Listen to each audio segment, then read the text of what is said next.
Assalamualaikum warahmatullahi wabarakatuh. Bismillahirrahmanirrahim. Allahumma sholli ala sayyidina Muhammadin wa ala alihi wa sahbihi ajma'in. Amma ba'du. Agak lucu benteng akidah ini. Dia alih-alih menjelaskan bahwa peristiwa tadi itu ada kesalahan fatal, malah justru membela, walaupun memang yang dibela bukan kesalahan dalam sholatnya, yaitu yang takbir atau ruku 2 kali. Tetapi ketika ada orang mengkritik tentang itu, yang saya lingkari itu, yang nongkrong di atas itu, yang pakai mic, yang mengomando sholat seperti mengomando demo, oleh benteng akidah ini dianggap sesuatu yang bukan masalah. Berhujah dengan peristiwa Abu Bakar pernah menjadi muballigh takbirin Nabi. Jadi Nabi takbir lalu Abu Bakar menyampaikan takbir itu. Atau muraddid aqwali al-imam, mengulang-ulang perkataan imam Allahu Akbar lalu diulangi Allahu Akbar seperti di Mekah. Berdalil itu, saya kira ini memaksa sekali. Kasusnya tidak sama, Pak benteng akidah. Jauh.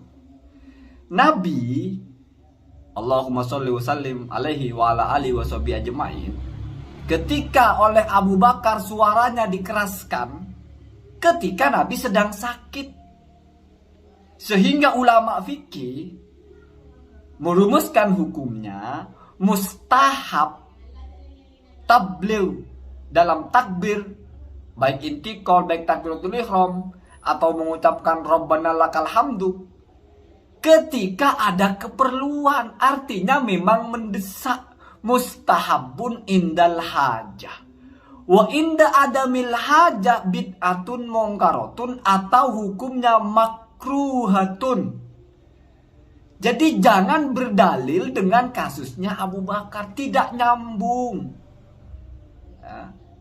Gimana cerita makmum cuma 2 baris, apa iya nggak dengar suara imamnya?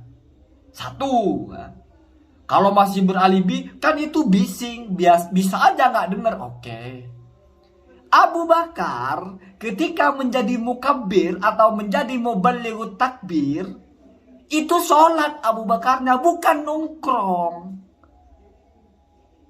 Kebiasaan demo, sehingga orang sholat seperti demo gitu loh. Kenapa mic-nya nggak taruh di depan imamnya gitu? Kenapa malah yang di atas sholat enggak? Nongkrong. Jadi kan lucu, orang sholat mengikuti komandonya orang tidak sholat. Masuk akal enggak? Bahkan itu masuk kepada taswish, mengganggu ya. Jadi kalau tidak ada keperluan mendesak, bahkan ada yang bilang batal ya, kalau dia sedang sholat. Artinya orang sedang sholat saja menjadi mukabbir atau menjadi muballigh, menyaringkan takbirnya imam atau Rabbana lakal hamdu, padahal tidak ada kebutuhan, gila, batal sholatnya. Ada ulama yang membatalkan karena itu tidak baik, bukan sesuatu yang dianjurkan. Kan lucu, sesuatu yang dipakai karena accident, ada kebutuhan, malah dianggap sesuatu yang normal, tidak ada kebutuhan atau ada kebutuhan. Sudah gitu prakteknya adalah mubalighnya itu sholat, ini nongkrong. Hanya karena kebetulan sama aliansinya. Tidak boleh seperti itu. Kalau mau bicara ilmu, jangan memaksakan dalil. Tidak masuk akal itu, tidak masuk akal. Kalau mau ittiba kepada Abu Bakar, sholat, jangan nongkrong. Jangan buat-buat aturan sendiri ya. Jadi dalam fikih itu ketika bicara tentang mubaligh, itu dia sholat di belakang imam. Ini enggak nongkrong bukan di sapnya imam pula, di atas. Allah karim, lucu ya, lucu. Ketika mengkritik Habib sebegitu berbusa-busanya mengkritik. Sampai mengada-ngada pula Imam Nawawi mengkritik hadis padahal yang membela. Tapi ketika hal yang sudah salah kaprah, salah fatal, edukasi yang buruk kepada masyarakat, malah nggak ditegur, malah dianggap itu yang benar. Kan aneh ya. Kalau masalah yang lupa sholat ya semua orang bisa lupa. Lagian dia juga saya kira sudah minta maaf. Memang salah, lupa, entah mikir apa, entah apa, wallahu alam, biasa. Nabi juga sholat duhur pernah lebih dari 4 rakaat, biasa. Ya. Jangan lalu kamu framing ini sholat aneh, enggak juga, enggak ada sholat aneh itu. Namanya orang lupa, kan wajar, biasa. Lagian dia di belakang juga bukan imam, imamnya di depan, dia itu makmum.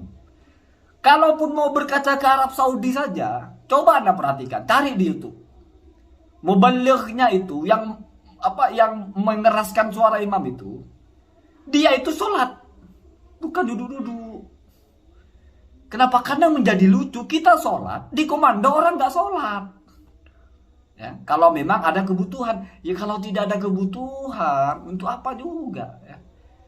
Jadi jangan kita terjebak kepada wa'in ridho an kulli suhtin kalilatun. Kalau sudah senang, apa aja benar gitu, dipaksa untuk benar.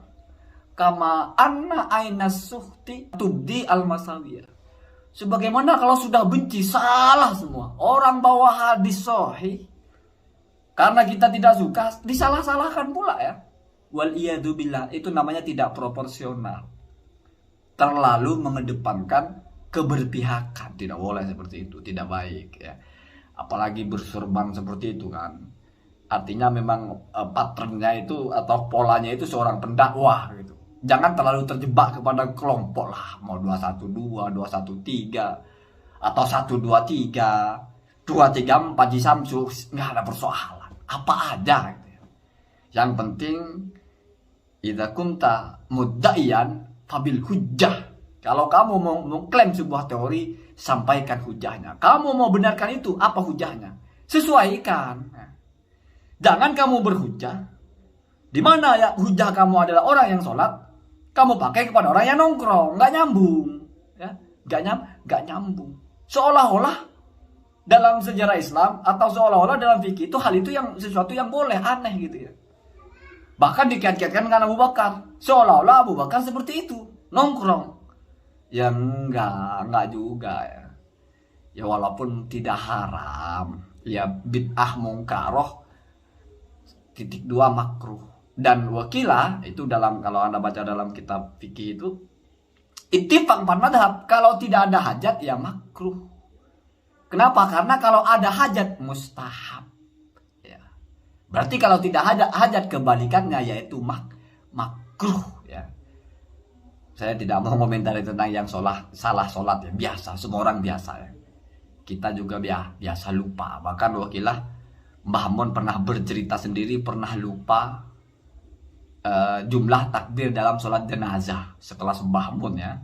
Pada waktu itu sudah sekolah di Mekah ya. Ya namanya lupa ya. Bukankah kita memang manusia yang suka lupa ya. Mahallul khata' wan nisyan. Jadi memang sudah tempatnya kita ini salah dan lupa. Ya lupa sholat, ya lupa apa gitu, lupa gerakan dan sebagainya. Nggak perlu dipersoalkan, itu biasa ya. Cuman dia malu aja karena di depan banyak orang. Semoga ada manfaatnya. Assalamualaikum warahmatullahi wabarakatuh.